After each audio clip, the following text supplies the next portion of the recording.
Question है इस समीकरण का कम से कम एक मूल धनात्मक होने के लिए के मानों का समुच्चय बताइए। अब कम से कम एक मूल धनात्मक होने की कैसे क्या क्या सिचुएशन हो सकती हैं। एक सिचुएशन तो ये हो सकती है कि दोनों के दोनों मूल ही पॉजिटिव हों। एक सिचुएशन ये हो सकती है दोनों मूल पॉजिटिव हो। एक सिचुएशन हो सकती है कि एक मूल पॉजिटिव हो एक मूल नेगेटिव हो। और थर्ड सिचुएशन हो सकती है कि एक मूल खुद ही जीरो हो तो दूसरा मूल ऑटोमेटिकली पॉजिटिव हो जाएगा। तो ये तीन सिचुएशन हो सकती हैं। तो अगर मैं केस नंबर 1 की बात करता हूँ तो यहाँ पे कंडीशन क्या लगाओगे, डी की वैल्यू जीरो से बड़ी होगी, एक कंडीशन लगेगी। एफ ऑफ जीरो का मान जीरो से बड़ा होगा, सेकेंड कंडीशन लगेगी।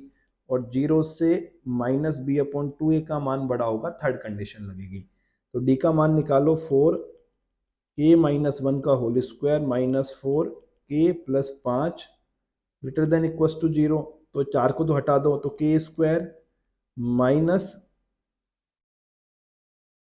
6k सॉल्व भी कर लेते हैं। क्या मिला, के square minus 2k plus 1 minus के माइनस 5 ये मिला।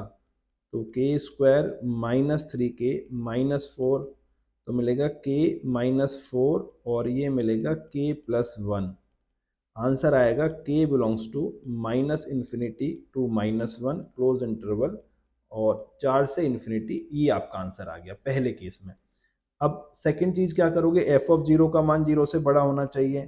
तो ये पुट करोगे तो आपको मिलेगा के प्लस 5 का मान जीरो से बड़ा होना चाहिए। ठीक है, तो आपको यहाँ से मिलेगा कि के की वैल्यू माइनस 5 से बड़ी होनी चाहिए, ये भी आ गया है।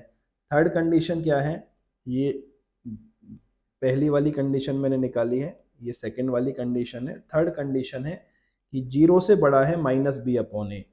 तो माइनस आ जाएगा, 2 से 2 कैंसिल हो जाएगा, के माइनस 1 आ जाएगा।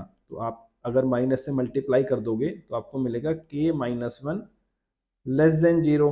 ठीक है, तो के का मान 1 से बड़ा 1 से छोटा होना चाहिए, के की वैल्यू 1 से छोटी होनी चाहिए। तो तीनों कंडीशन के हिसाब से के का मान क्या निकलेगा, देखो पहली कंडीशन बोलती है -1 और 4 के बाहर, दूसरी बोलती है -5 से बड़ी, तीसरी बोलती है 1 से छोटी। तो आंसर आपको मिलेगा k belongs to open interval -5 से आपको मिलेगा यहाँ पे 1। 1 की स्थिति क्या है, 1 की स्थिति क्या है, ये आपको 1 मिल गया है। ठीक है, क्लियर है यहाँ तक बात? नहीं, ये कहाँ से मिल गया, 1 तो क्यों मिलेगा,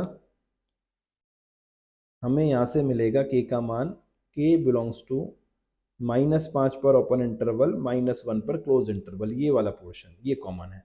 ठीक है, तो ये पहला वाला केस में आपका आंसर निकला है। केस सेकंड अगर हम लेते हैं, केस सेकंड अगर हम लेते हैं, ये कौन सा केस है, ये वाला डायग्राम। तो यहाँ आपको मिलेगा कि एफ ऑफ जीरो का मान नेगेटिव होना चाहिए, तो के प्लस 5 का मान नेगेटिव होना चाहिए, तो के की वैल्यू -5 से कम होनी चाहिए। और ये सारे केसेस या हैं, या तो पहला वाला केस हो इस केस में भी है, या ये केस हो या तीसरा वाला केस हो, यानी अपने को यूनियन निकालना पड़ेगा एंड में।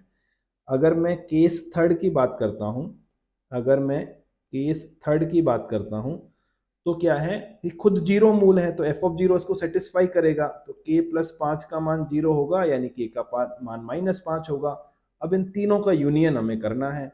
पहला केस देखो क्या बोलता है, पहला केस बोलता है -5 और -1, -1 इंक्लूड है, -5 एक्सक्लूड है, पर -5 इस वाले केस में इंक्लूड कर लिया है आपने, तो इस पर आप क्लोज इंटरवल लगा सकते हो अब। ठीक है, सेकंड क्या बोलता है, -5 से छोटा, ये वाला, ये वाला क्या बोलता है, -5 से छोटा। तो आप बोलोगे ओपन इंटरवल -5 से छोटा, तीनों का यूनियन करना है। तो यूनियन क्या होगा सर, यूनियन पे देखो -1 पहले से इंक्लूडेड था, -5 को इंक्लूड कर दिया है और छोटी सारी संख्या इंक्लूडेड है, तो आपको मिलेगा k belongs to -infinity to -1 close interval. तो आपको जो आंसर होगा वो आंसर होगा ऑप्शन नंबर 4।